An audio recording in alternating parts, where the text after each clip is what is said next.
The cold metal floor pressed against her skin. Her eyes opened slowly, blinking at the dim light above her. Everything felt strange. The walls were smooth, shiny, and silver. The air smelled like oil and smoke, and her body, it ached like she had fallen from the sky. She tried to move, but her arms were weak. She looked around. It wasn't a room. It was a cage. Panic hit her chest like a hammer. She was inside a metal cage with thick bars. Her hands shook. Her heart pounded. She remembered running through the forest. The sharp pain in her leg, then darkness. Now she was here. Where am I? She whispered in her language. A voice came from outside the cage. She's awake. The voice said in human tongue. Her blood turned cold. Humans thought she had heard stories about them. On her planet, humans were spoken of like monsters. They didn't show mercy. They took aliens, locked them in cells, and used them for cruel work or worse. Her people said humans had no hearts. The cage door opened with a loud creak. She backed away fast, hitting the back of the cage. Her hands covered her face. She expected pain. She expected someone to pull her hair or beat her. But nothing happened. I won't hurt you, a deep voice said. Please, I'm not like them. She opened one eye. A tall human male stood at the door. His clothes were dirty. He had a scar over his right eye. His hands were empty. No gun, no weapon. He placed something on the ground inside the cage, a bottle of water. She didn't move. The human didn't step inside. He stayed back, crouching outside the cage like he was afraid of scaring her. You were hurt, he said. I found you near the old border station. You were bleeding. She said nothing. Her throat was dry. The human slowly pushed the bottle closer with a stick, like offering food to a wild animal. I know you're scared, but I'm not your enemy. Still, she didn't move. Then he said something that froze her in place. Your name is Zura, right? Her eyes went wide. How did he know her name? Now she was really afraid. Her name wasn't known to anyone on Earth. Only high officials from her planet knew it. She hadn't told anyone. Had he read her mind? Was this some trick? Zura, the man said again, softly. I found your ID badge in your suit. I'm not here to harm you, I swear. He stood up slowly and walked away, leaving the water behind. For a long time she just sat there. Her stomach growled. Her lips were dry. The water bottle looked simple plastic, half full, but it was the only thing she had. She sniffed it first, then sipped it carefully. It tasted clean. Hours passed. The room stayed quiet. She tried to stand again. Her leg hurt. She touched the wound. It was wrapped in bandages. Fresh ones. Who did that? The human. That made no sense. If you wanted to torture her, why give her water? Why clean her wound? Her people always said humans were cruel, but this one, he was different. Later that night, he came again. This time, he brought food. It smelled strange but warm. He didn't speak. Just placed the bowl down and sat near the cage without looking directly at her. After a long silence, he spoke. My name is Callan, he said. I used to be a soldier, but not anymore. She said nothing. I know what they say about humans. And maybe some of it is true, but not me. I don't want to see anyone else suffer. Her heart didn't trust him. But her eyes saw something else. Sadness, tiredness, regret. He didn't force her to talk. He didn't shout. He didn't even lock the cage again when he left.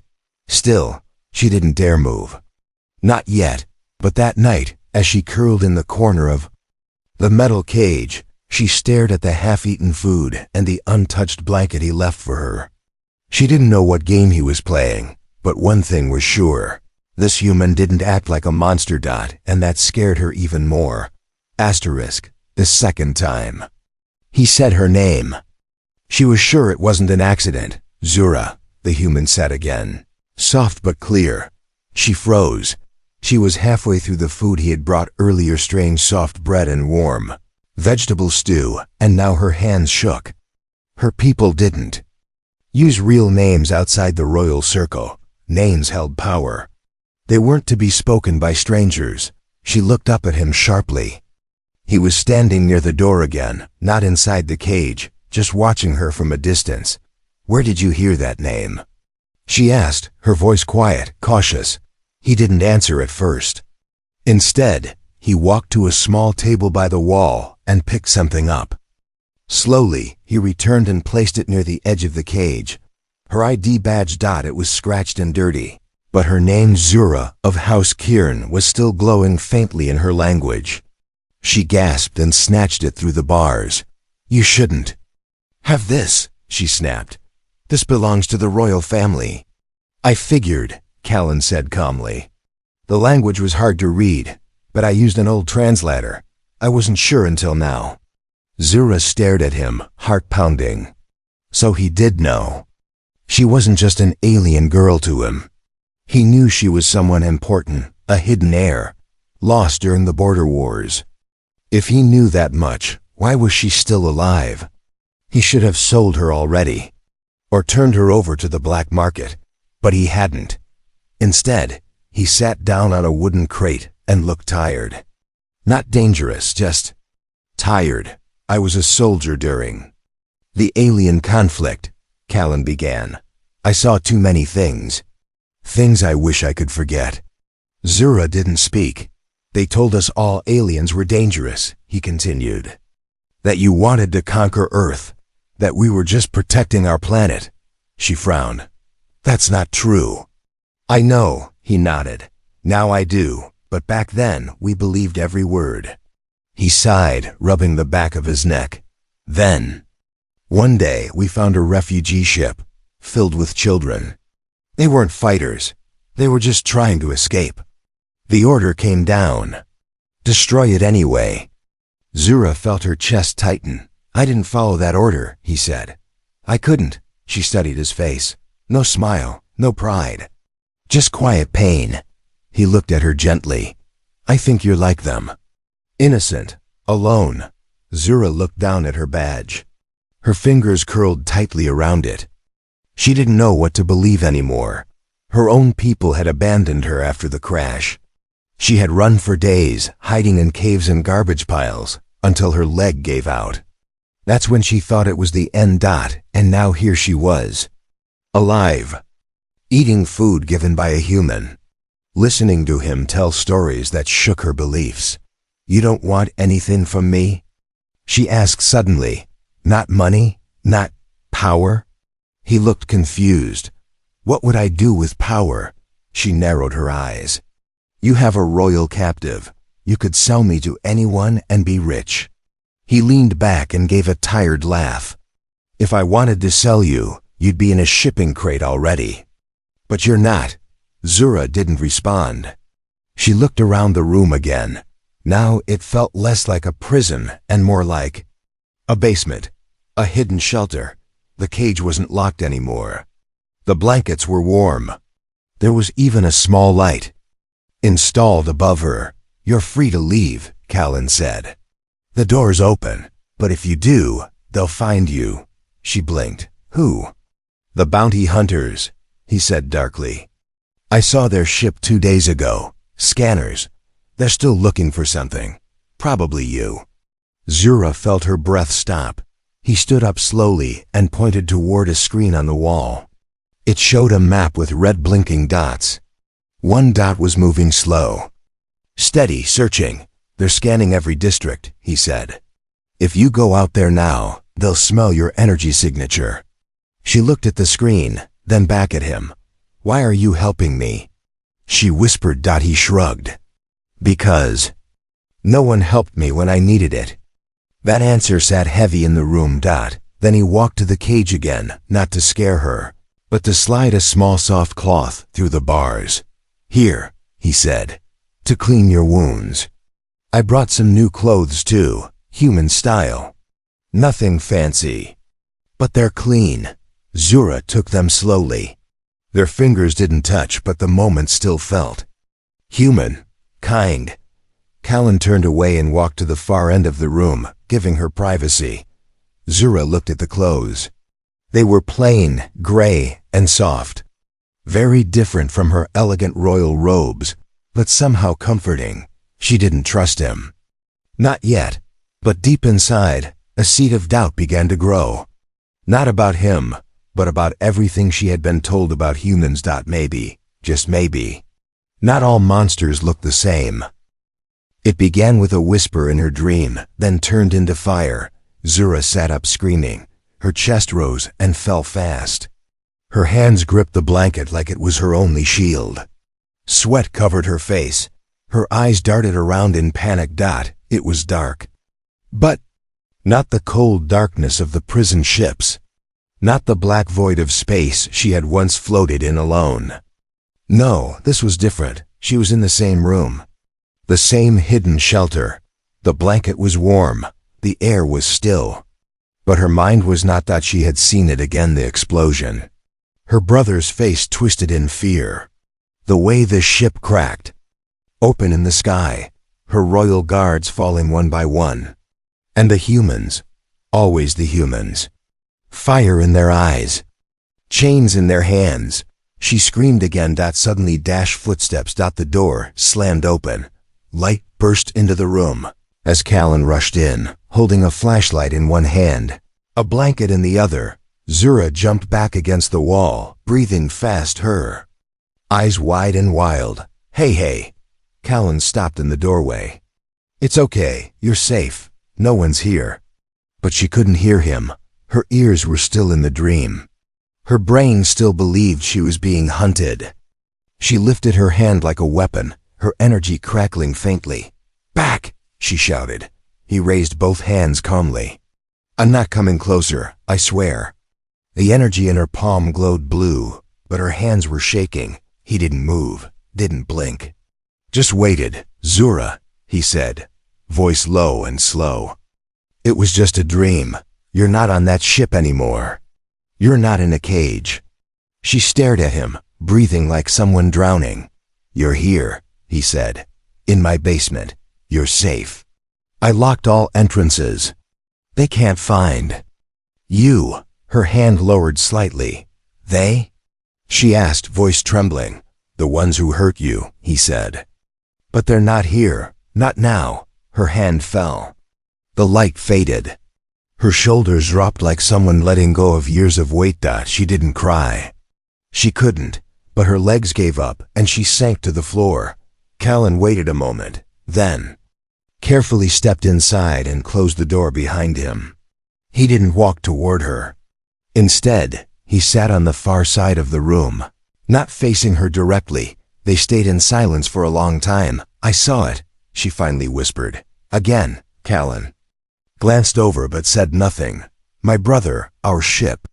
Her voice broke. I couldn't help them. I was just a child. You're still just a kid, Callan said gently. She shook her head.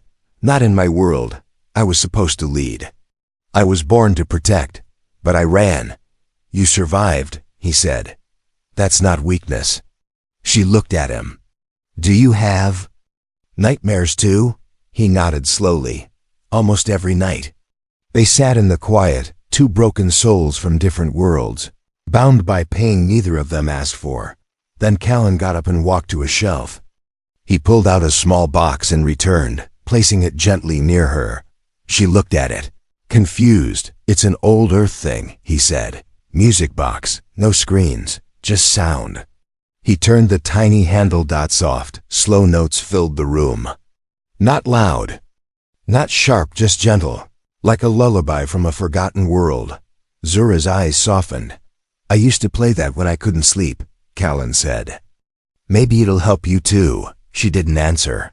But her body relaxed just a little. Why are you being so kind? She asked. He sat down again. Because once, someone showed me kindness too. When I didn't deserve it. She looked confused. What do you mean? I made mistakes, he said, during the war. Things I can't forget. Zura watched his face. There was pain in his eyes, deep and buried. But there was something else too. Loneliness. Maybe that's what made them the same. Later that night, she didn't go back to sleep in her corner. Instead, she moved her blanket closer to the soft light in the middle of the room, closer to the sound of the music box. And closer to the man who stayed awake, sitting guard outside her cage, not as her captor, but as her protector. She wasn't looking for secrets. She just wanted clean clothes. But what she found behind the old wooden cabinet made her freeze in place. It was a small box, dull brown, covered in dust, hidden beneath old blankets and rusted tools. Zura wasn't sure why she opened it.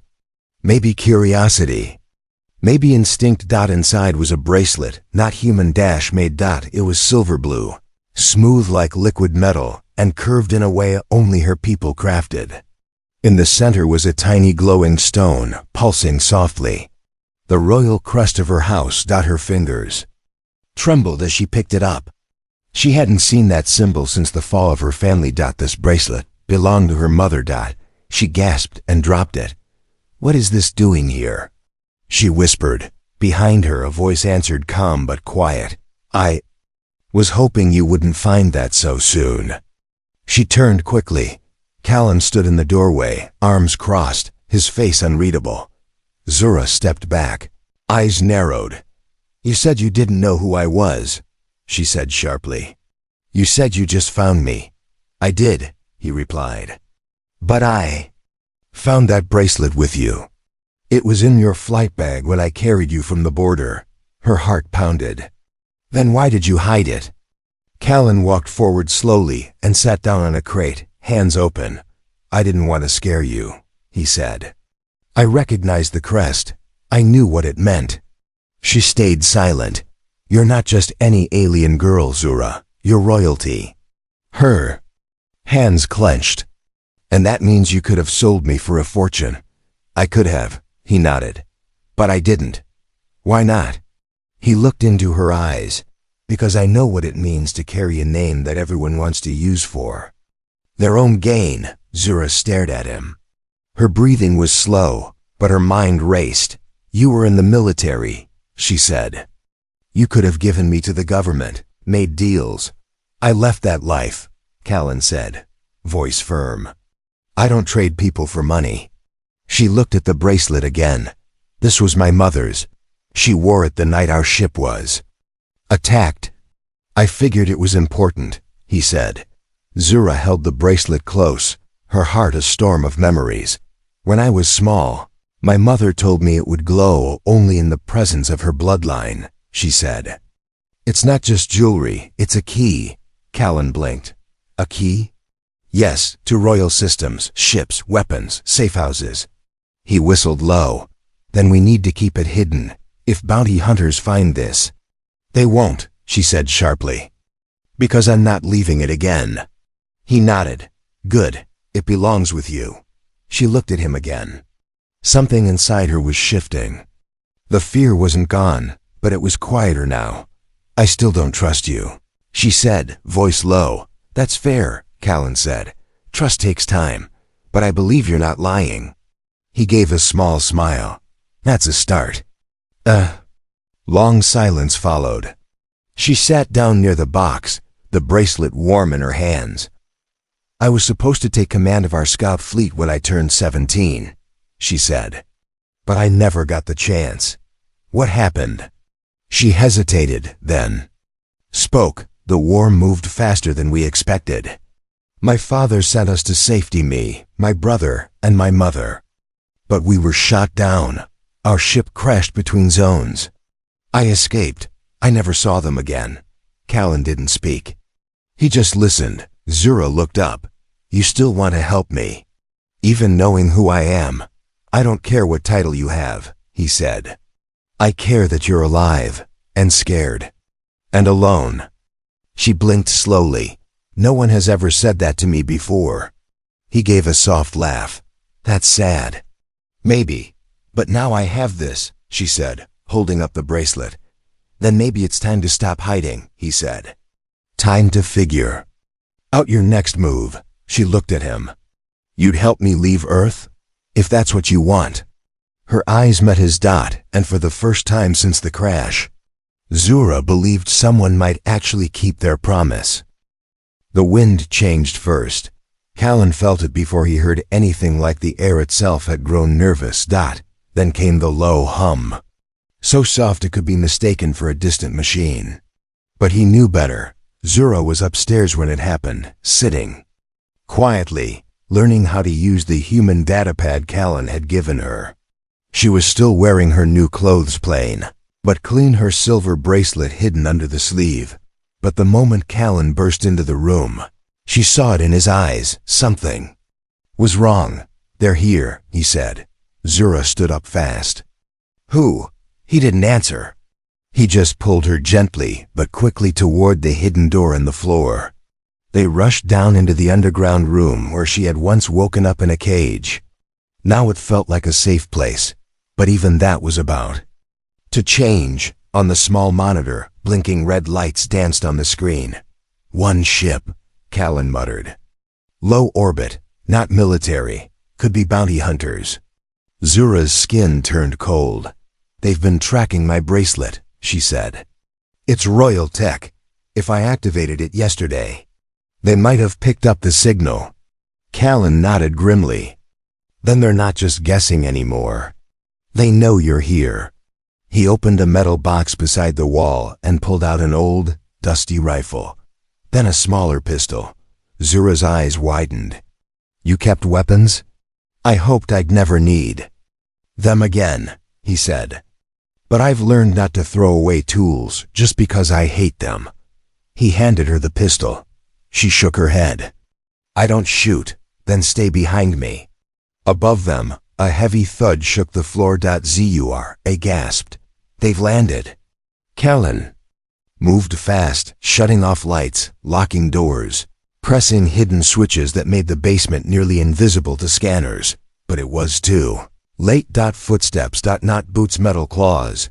They echoed through the building like the march of death itself. Zura grabbed Callan's arm. There are more than one, he whispered. Then we slow them down. The hunters weren't like humans. They were taller, with armor that shimmered like glass. Their skin was pale gray, and their eyes burned red. They weren't here to talk. They were here to collect. A voice echoed through the walls. Return the girl, human. You will not be harmed. Callan leaned close to the speaker mic. His voice was ice. She's not going anywhere. The next sound was a sonic blast.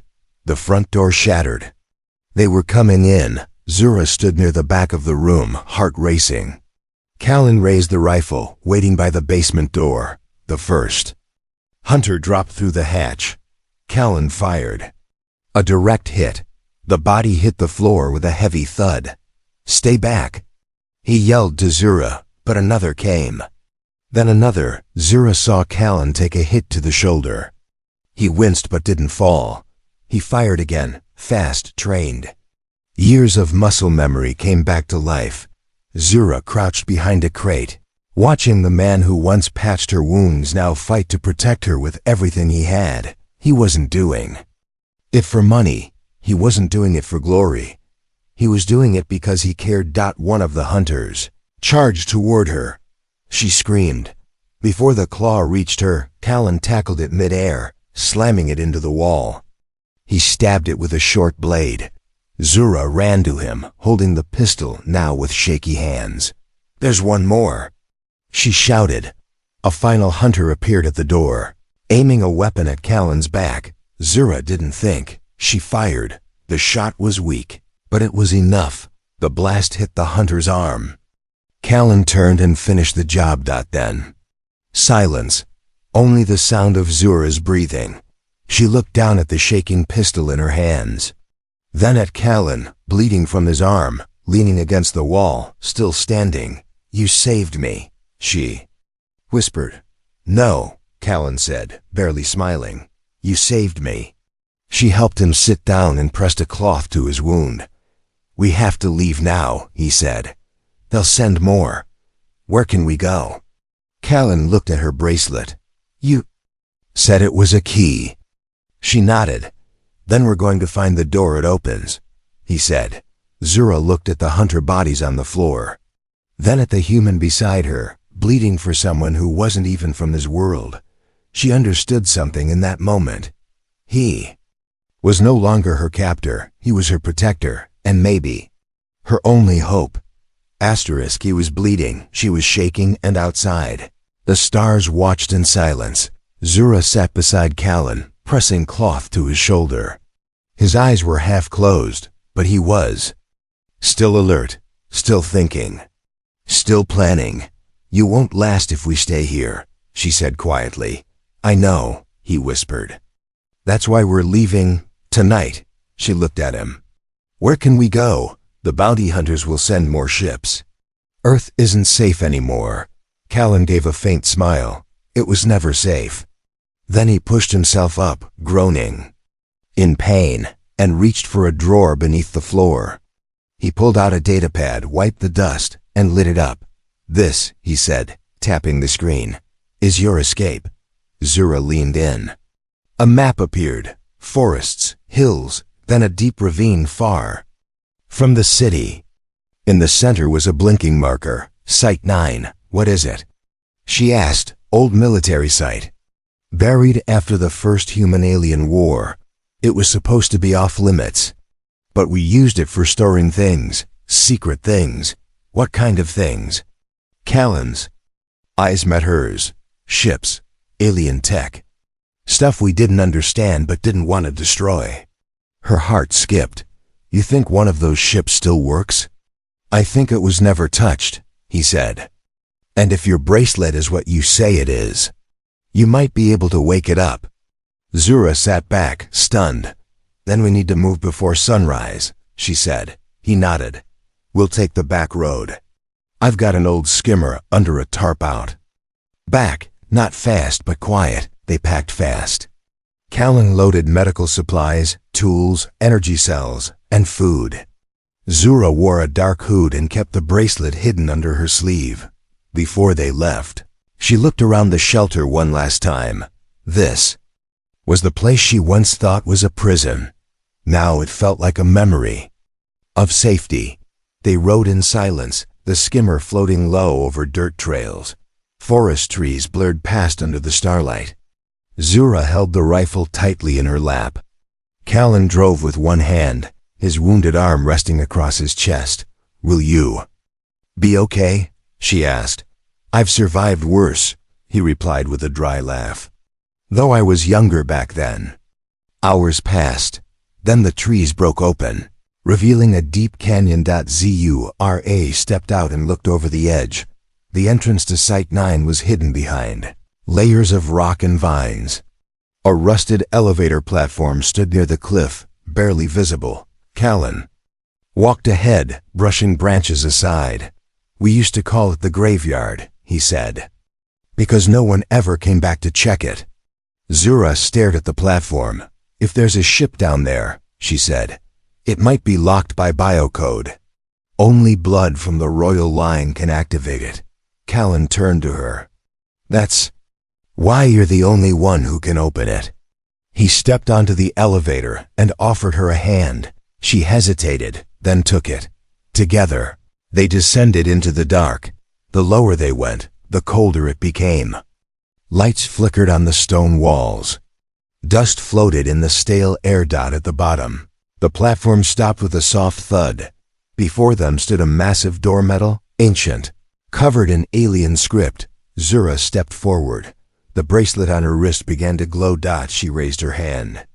The symbol pulsed brighter. Then the door unlocked. It hissed open slowly, revealing a massive underground chamber. And in the center was a ship, sleek, silver, silent. Zura gasped. It was real. Callan stared in awe. It's still intact. Zura walked toward it, the bracelet guiding her. As she reached the ramp, the ship responded. Lights flickered on, engines hummed softly, and the entrance opened for her. She turned to Callan, smiling for the first time. It recognizes me. He smiled back. Then it's time to go. But then, a sound echoed above them. A ship. Zura's joy vanished. They followed us. Callan grabbed his pistol. "Get the ship started. I'll buy you time." "No," she shouted. "Not again. I'm not losing anyone else." Callan looked at her seriously. "Zura, this ship is your chance to live. To lead. I'm just one man. But you." "I said no." She cut him off. "We leave together." He hesitated. Then nodded. She ran up the ramp, placing her bracelet in the control socket. The ship lit up inside, systems powering online. A screen displayed. Royal command detected. Zura activated the shields and opened the rear hatch for Callan. He jumped in just as plasma fire rained from above. The ship shook. But it rose. Through the elevator shaft. Through the rocks. Through the night sky. Zura gripped the controls. Callan sat beside her, breathless. She looked ahead. "I know where we need to go." "Where?" he asked. "To the stars," she said. "To finish what my family started." And beside her, the human nodded. She once woke up in a cage, thinking she was nothing. Now she stood on the bridge of a starship. And the ship bowed to her. The control panel lit up under her fingers. Soft voices spoke from the speakers in her native tongue. Royal line confirmed. "Orders?" Zura didn't speak for a long time. She was no longer just a lost girl hiding in a basement. No longer someone begging for food or fearing chains. She was standing in her mother's ship, a royal cruiser, buried and forgotten beneath Earth's soil. Behind her, Callan leaned against a wall, wrapping his shoulder with fresh bandages. "You okay?" she asked without turning. "Just tired." He said, "You?" She took a deep breath. "Something inside me changed." He smiled weakly. "Good. Change is how we survive." Zura activated the main screen. A galaxy map appeared. Star routes blinked across it like veins of light. "Where will you go?" he asked. "There's a planet called Kareth," she said. "My family had allies there, before the fall. If anyone remembers my name, it's them." Callan walked to the window. Stars glittered across the void. "You'll need support to rebuild." Zura looked at him. "I'll need more than support. I'll need a reason to keep going." Callan didn't reply. She turned to him. "I want you to come with me." He blinked. "Me?" "You saved me," she said. "Not just from hunters. You saved me from fear, from silence. You didn't see a princess. You saw a person." He looked down, then slowly nodded. "If you're sure." "I'm not just sure," she said. "I need you by my side." For a moment, the ship was silent, only the hum of engines filling the air. Then she sat in the captain's chair, bracelet glowing against her wrist. "Set course for Kareth," she ordered. The ship responded with a soft chime. The engines roared. The stars began to move. As they left Earth's orbit, Zura stared down at the planet, blue, broken, and beautiful. "I came to Earth in chains," she whispered. "But I leave in command." Callan glanced at her. "You sure you're ready for what's next?" Zura smiled faintly. For the first time, yes. But the past hadn't forgotten her yet. Suddenly, a warning flashed across the screen. "Incoming vessel. Unknown signature." Approaching fast, Zura jumped to her feet. "Enemy?" Callan asked. She scanned the data. No weapons online. No bounty. Hunter codes. "It's broadcasting a royal signal." "Another like you?" She stared at the screen as the message came through. "Princess Zura of House Cairn," the voice said. "If you are alive, the galaxy needs you. We are few, but we are waiting." Tears welled in her eyes. She wasn't alone. Others had survived. She looked at Callan, voice trembling. "They're calling me princess." He grinned. "They're right to." Zura turned back to the console, voice stronger now. "This is Zura of House Cairn. I am alive. And I am returning." The ship answered her with a deep, rising hum, as if it too was proud. She stood tall, shoulders straight, Head high. No longer weak. No longer a loss. No longer a captive. She was a queen rising from the ashes of her world, and beside her, a human, a soldier who once lost everything, had become her shield, her friend, her hope. As the ship vanished into light, the stars seemed to whisper the truth. She was captured by a human, but he never held her down. He helped her rise,